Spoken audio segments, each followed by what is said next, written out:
Thank you for being here. I'm truly honored to welcome you as well on the biggest ICT event in Belgium. I'm Jurgen de Klerck, and today I'm going to speak about 5G.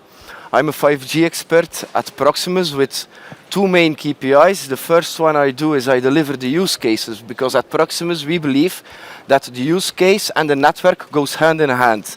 5G is the first technology that enables not only telco industry, but also IT. And of course, the second KPI is someone has to sell the 5G networks. Well, that will be me. So before I start about 5G, I'd like to go back a little bit in time. First we had 2G, but that was before my time, so I won't speak too long about 2G. I'll start with 3G.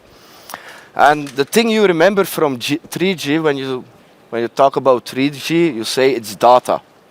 I have internet on my mobile. The thing I remember about 3G is BlackBerry. We all started using BlackBerry, and we started working on a different way.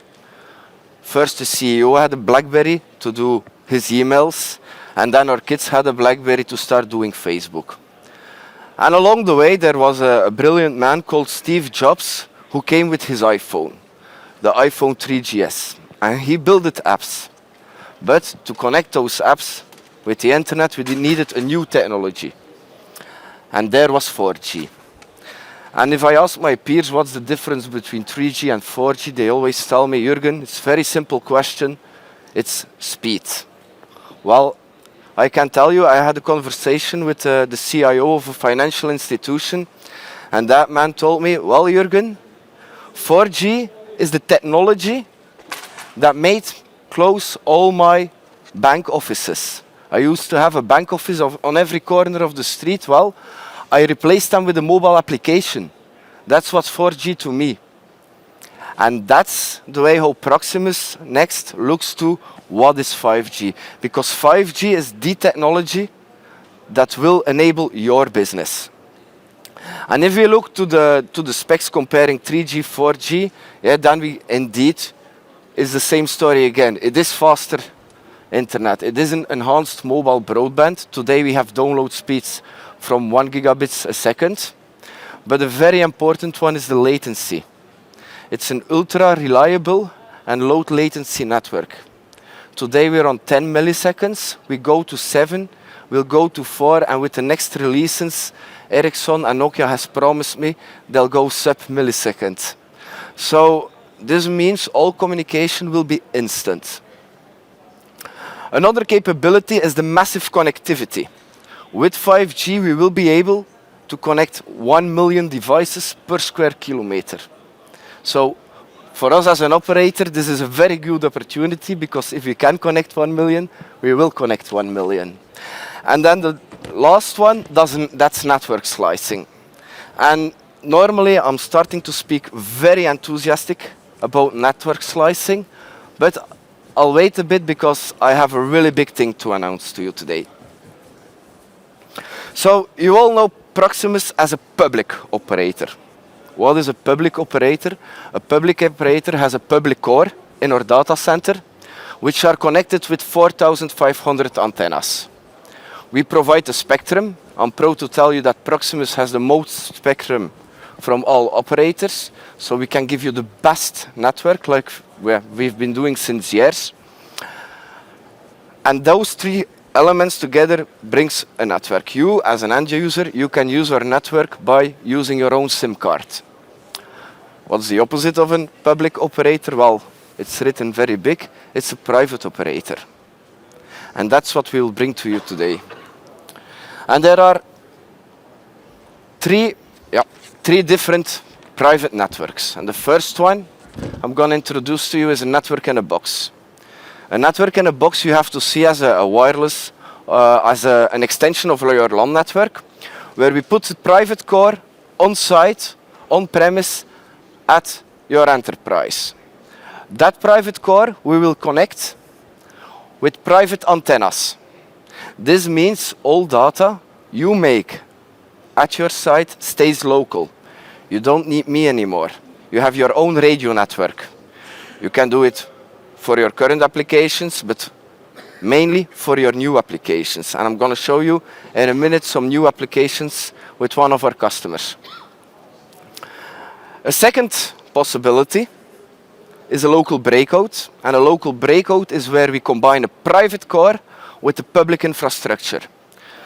We have some competitors on the market, but I can tell you today, we as Proximus Next, we have a very good advantage. The advantage we have today is we already have 4,500 antennas. Let's reuse them for you, so you don't have to build your own antenna if you want to cover a wide area. And then the third one is network slicing.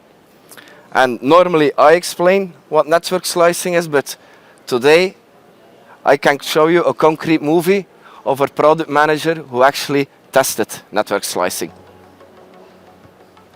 Welkom in Dendermonde. Wat mij betreft de mooiste stad van Vlaanderen. Wij willen er zijn voor onze mensen en voor de vooruitgang. En daarom zijn wij heel blij dat Proximus vandaag met de 5G slicing uitpakt bij ons als proefproject. Ik ben David Vermeulen.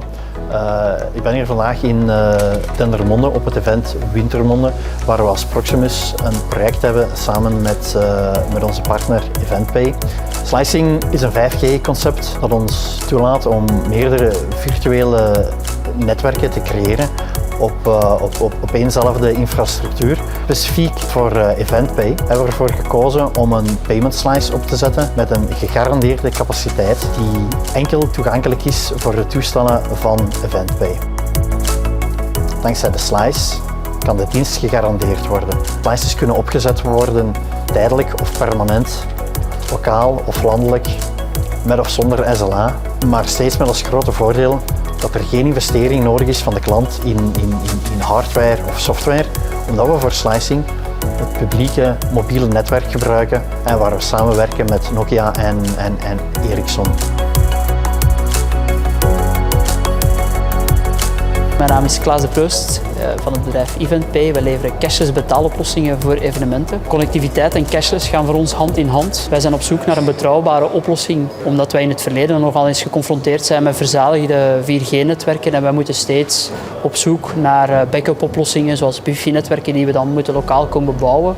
En voor ons zorgt de 5G Payment Slice eigenlijk voor een heel snelle, veilige en goed betrouwbare oplossing die heel snel kan worden uitgerold. Proximus is, as you know, investing in making sure that it offers Belgian consumers and enterprises with the best gigabit coverage it can provide, whether on the fixed connectivity through the deployment of fiber or through its mobile connectivity with 5G. What we've done so far is we've deployed a number of mobile private networks in Belgium.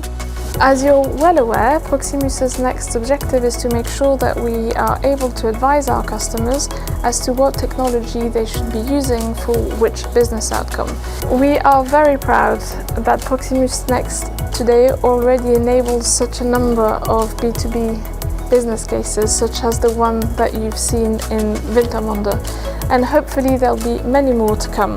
5G could appear as a future technology, but it's a technology that's already here today, and that is to be used for all of the businesses that wish to either trial it or understand how it will help their business outcome achievement. Proximus Next.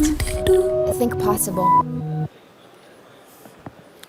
This is network slicing, and this means today we are already more than 1 year ahead on our competition. So this will actually change the market. Network slicing combined with softwarization will unlock new potential, new opportunities for not only enterprises but for our whole society. But today I don't want to speak too much about Proximus Next, because today is a day that's about you. It's about our customers. It's the reason why we get up every day. That's actually you. And therefore, I'm gonna present you a project. And the project is called Secure Enhanced Communication Using Reliable Encryption. But as me being from West Flanders, I can't pronounce it 2 times. We just call the project Secure. And Secure is a co-creation between Proximus and the FOD Justice, together with one of our affiliates, Codit, a partner of us, Airbus, and another partner of Sennheiser. And therefore, I ask you, give him a warm applause, please, to Christoph Hemelings, which is IT operations at FOD Justice. Thank you.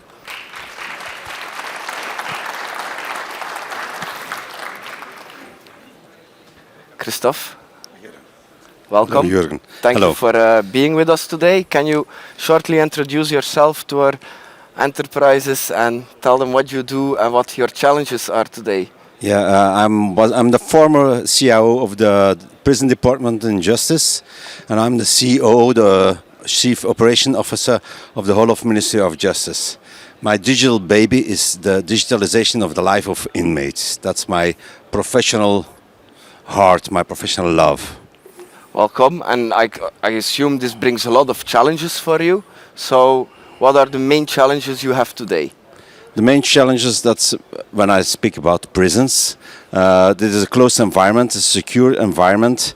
We don't want to give access to open internet to inmates, but we want to give them an opportunity to stay connected with an open society.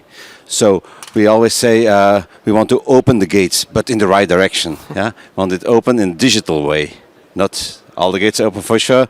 I give you a little example. A little child from 6 months old can swipe, but an inmate who's already 20 years incarcerated in prison does not know what an iPad is. So when he comes out, he cannot live in the open society. So we want to avoid they come back into prison. So we want to give them some education in digitalization, and for us that's very important, and that is our way of open the gates. So, and therefore the idea was, let's install a network in the box solution. No, it's not. We're searching as an IT department. We want to play the IT department of the prisons, but also the IT department of the Ministry of Justice. We want to play a leading role in the international world of administrations, because mostly we have the name, we are not modern, we are old-fashioned. No, we want to use R&D. We want to use all our experiences, because we have experts in the field. You don't believe it, but the Ministry of Justice have really lots of experts. We have a team of more than 200 people. We're working on daily basis, 24/7, in the prisons, in the courts, everywhere. They are high-skilled, with high expertise, all IT people. So we move the world every day. Okay, I hear a lot of fancy words like digitalization. I already used softwareization. We use 5G. We talk about slicing. But let's have a look. What will we concretely do? And then I'm going to talk about the use cases. And I think when we talk about 5G, we've seen many slides. We all seen the triangle. I refuse to show the triangle again. And I see you rolling with the eyes. I've had it about the triangle. I like the use cases. So the first use case, Christophe, I see is the DECT replacement enriched with push-to-X.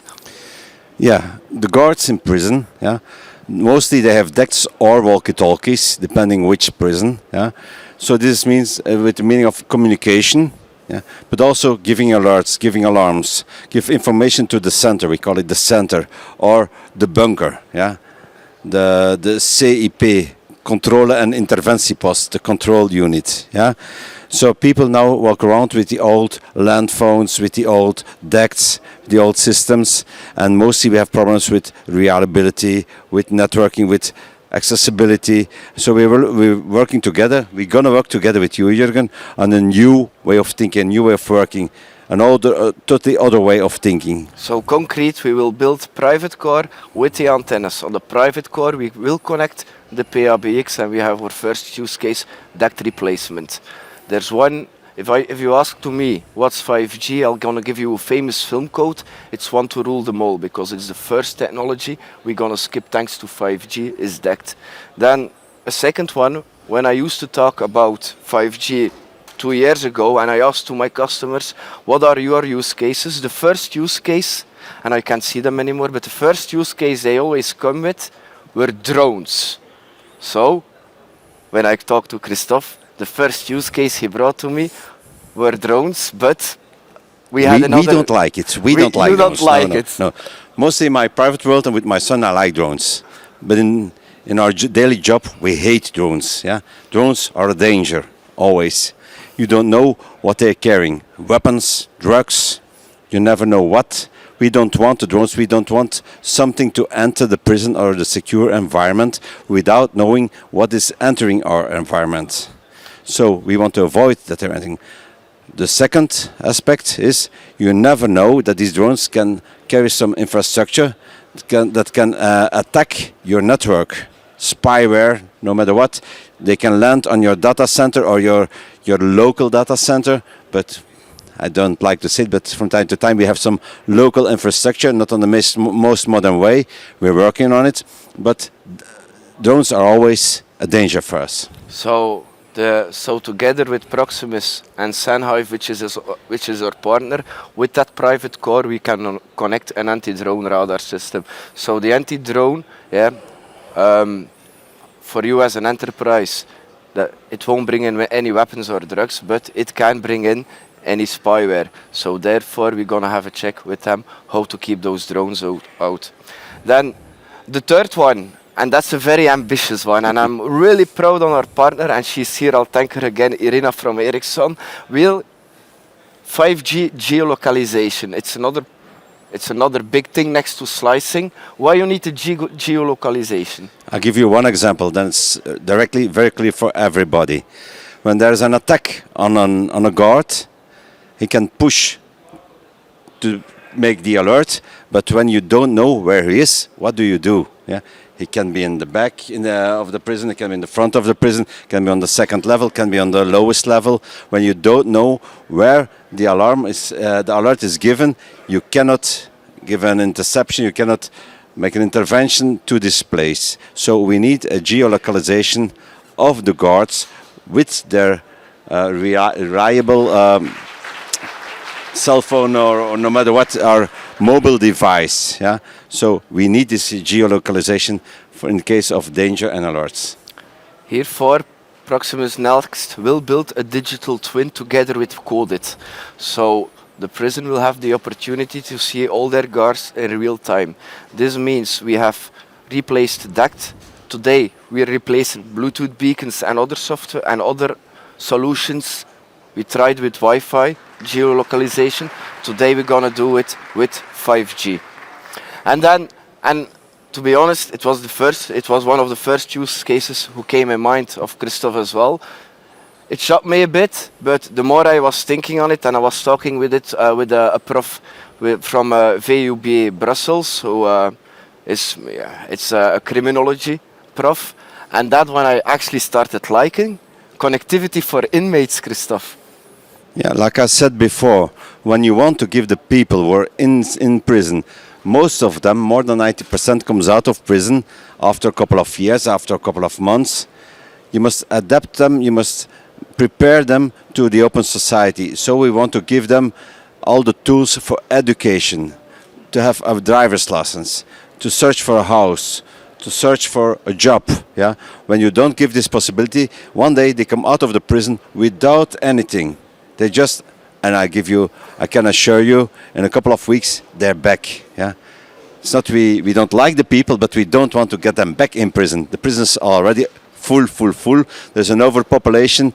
We have more than 11,000 inmates for less than 10,000 places. So we need these places. We want to give the people the opportunity to stay out of prison in a secure way and to adapt on the open society. For that reason, we need a device.